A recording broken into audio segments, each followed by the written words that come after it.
Hello viewers, welcome to Udainath Autonomous College of Science and Technology. So myself Sangam Malla, working as head of the department of ITM department.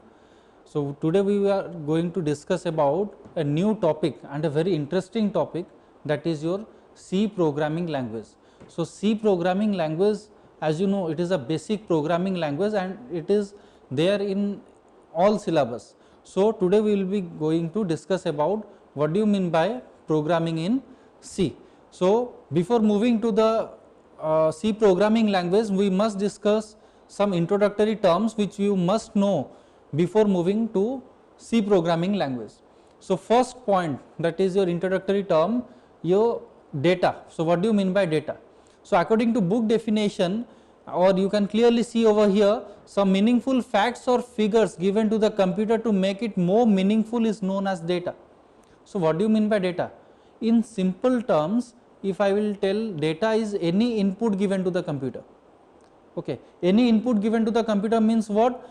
Suppose I am moving the mouse, or I am typing something, or I am telling something which is going to the system through the microphone. So any input that goes to the system through the user is called the data. So according to the definition, some meaningful facts or figures. So meaningful facts or figures means data is actually meaningful, but it is a raw form. So what do you mean by in raw form? That means it is in unorganized form. So we give to computer or to system to make it more meaningful. So whatever input is given to the computer is called as data. Next comes your information.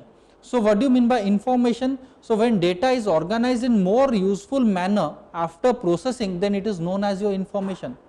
So you can clearly see, or you must be knowing that, or you must be confused that why there are two different definitions of data and information, because in English literature data and information are same. Suppose I will tell that I want data about a person, or I will tell that I want the information about a person, both the things are different. But in computer language, data and information are vice versa, they are reciprocal of each other. That means whatever input we give to computer is called as data, but whatever output we get from the computer is called as information. That means whenever I give any input to the system, that is called the data, and whatever comes as output, that is called the information.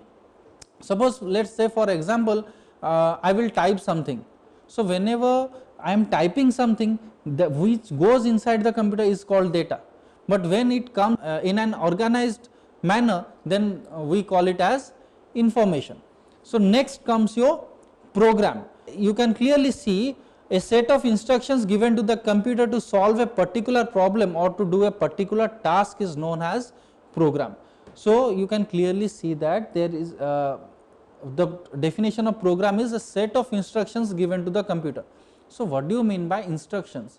So instructions means simply the commands given to the system to do a particular work.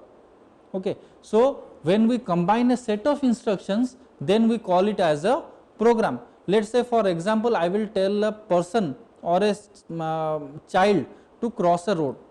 So what steps he will follow? Suppose first step is he will see the left side, second step is he will see the right side, third step, if there is no vehicle, then he will cross the road, and if there will be vehicle, then he will follow the same procedure again. So these are the instructions given to the child to cross the road. So what are the instructions? See the left, see the right, if there is no vehicle, cross the road. These are the instructions given by the user to the child to cross the road. So when we will combine all the instructions into a single form, then we call it as a program. So the definition of program is that it is a set of instructions given to the computer to solve a particular problem. Okay. So when I will tell that write a program to cross the road, then the child must follow all the three steps in an organized way to cross the road, then it will be called as a program. Next is your programming. Programming is the technique to develop a set of codes toward the solution of a predefined problem. So normally what happens, there is a great confusion between program and programming. Normally the students face the problem, or they get a question, what is the difference between program and programming? So they think that both are same thing, but actually they are different. So I have already told you what do you mean by program. So program is simply the set of instructions to solve a particular problem, but programming is the technique to solve the program. That means, as I have told you the example, to cross the road, suppose I will tell that I will interchange the steps. Suppose I will tell the child, you first move to the middle of the road, then you check the left side or the right side. If there will be any vehicle, then the program goes wrong. That means programming is the technique to solve the program. That means we follow a lot of steps, or we follow an organized steps to complete a program. So whatever technique we are using to solve the program is called as your programming. So next comes your types of programming. You can clearly see there are two types of programming, that is your procedure oriented programming, and another one is object oriented programming. So procedure oriented programming is called as your POP, and the second one, that is your object oriented programming, is called as your OOP. So next we will be discussing what do you mean by POP, that is your procedure oriented programming. So in this case, concentration is given on procedures rather than data. So it follows two disadvantages. Whenever the program becomes larger, it is difficult to understand it as a whole, so debugging becomes difficult. And the second one is there is no security to data. So what do you mean by POP? As you know, I have already discussed, POP is simply procedure oriented programming. So in case of procedure oriented programming, actually the importance is given on procedures rather than data. That's why there is no security to data. Okay, so there are two main disadvantages of POP. So what are those? These are, first one is that when the program becomes larger, suppose I have written a program of 100 lines and I have done a mistake in, suppose, line number 20, line number 31, line number 40.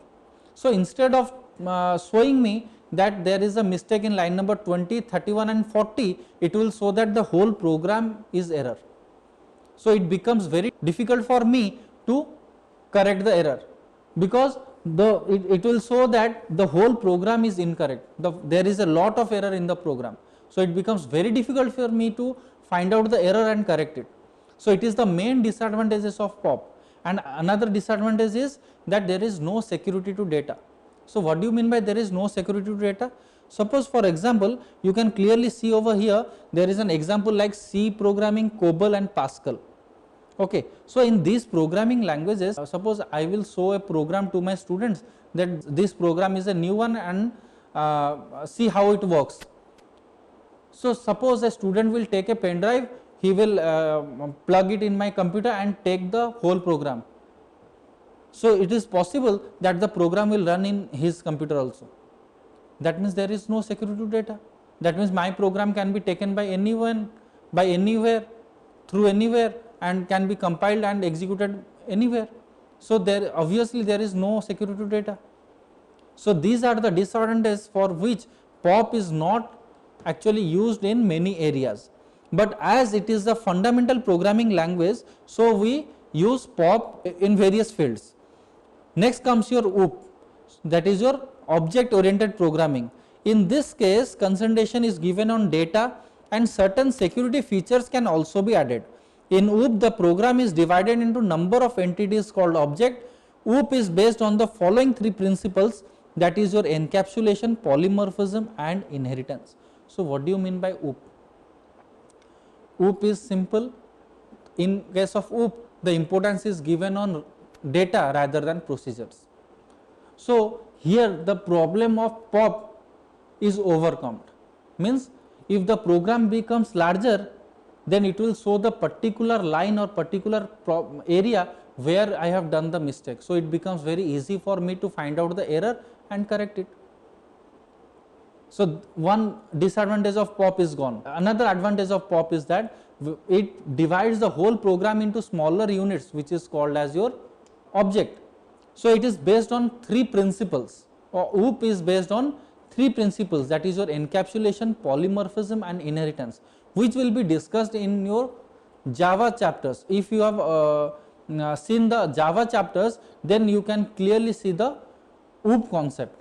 So what are the examples of OOP? programming language, that is your Visual Basic, Java, C++, Smalltalk, etc. So these are about your POP and OOP, procedure oriented programming and object oriented programming. Next comes your topic, that is a programming language. So the software which is used to write programs to instruct the computer is known as programming language. You can see that programming language are of three types, that is your machine level language, assembly language and high level language. So the language, the programming language, the language through which we will instruct the computer are called as the programming languages. As you know, computer does not have his intelligence of its own, or he cannot take the decisions of his own. So we have to instruct the computer, and we can instruct the computer through the programming language only. So there are three type of programming languages, that is a machine level language, assembly language and high level language. So in these three categories, machine level language is actually directly understood by the system, that consists of your binary numbers, that is your 0 and 1. So next one is your assembly language and high level language. So assembly language and high level language are two different categories through which we can instruct the computer, and the computer will act accordingly whatever the instructions is given by the user. Next, you can clearly see that the programming language can also be divided into following categories, that is a procedural language and another one is non-procedural language.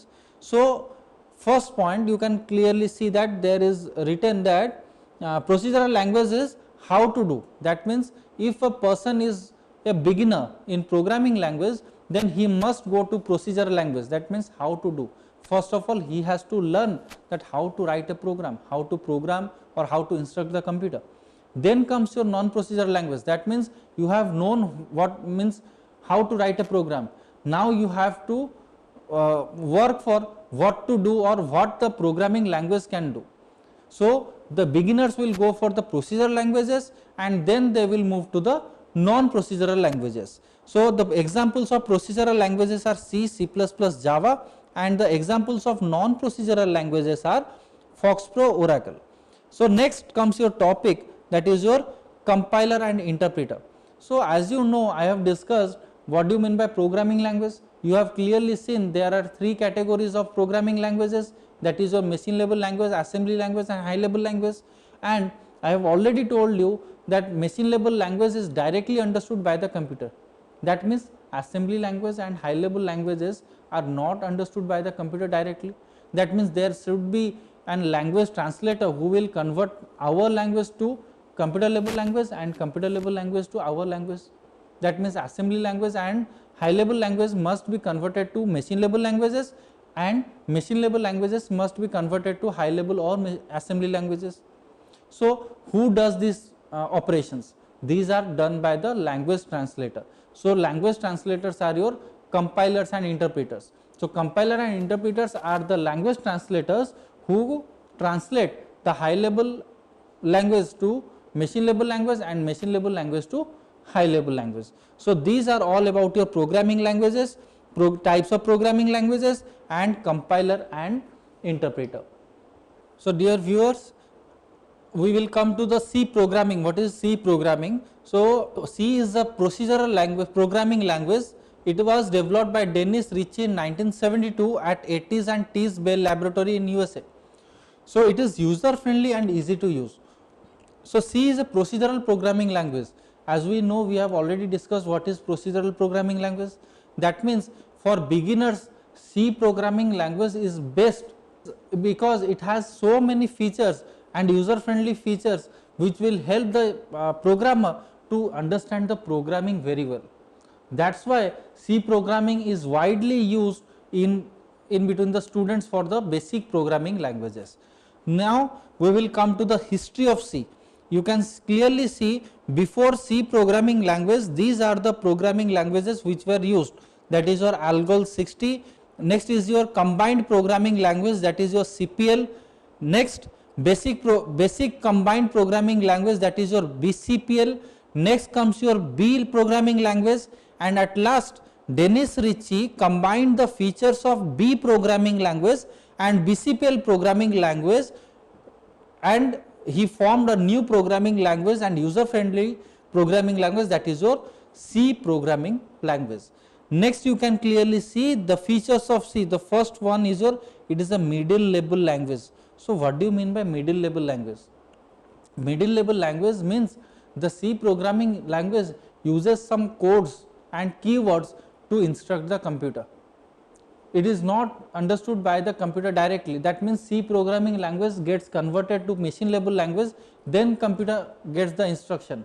But actually C programming language uses some keywords, some predefined keywords and commands to instruct the computer. So that is the first feature of C programming language. Next, you can see it is portable. That means it can run on all environment. So environment means what? Operating system. That means a program written in C language can be executed or can be compiled in any environment. It does not require any specific operating system. It can be executed in any operating system. Next, and the last features of C is that it is machine independent. So what do you mean by machine independent? That means C programming language does not require a specific hardware to execute it. That means it can be executed in a minimum hardware requirement. So that becomes a very big feature of C, because there is nothing that there is an old system or a new system. A C programming language can run on a very old system and it can be also be executed in a new system. So these are all about the features of C. So we have discussed what is C, what are the history of C, and what are the features of C. So these are all about today's class. Thank you.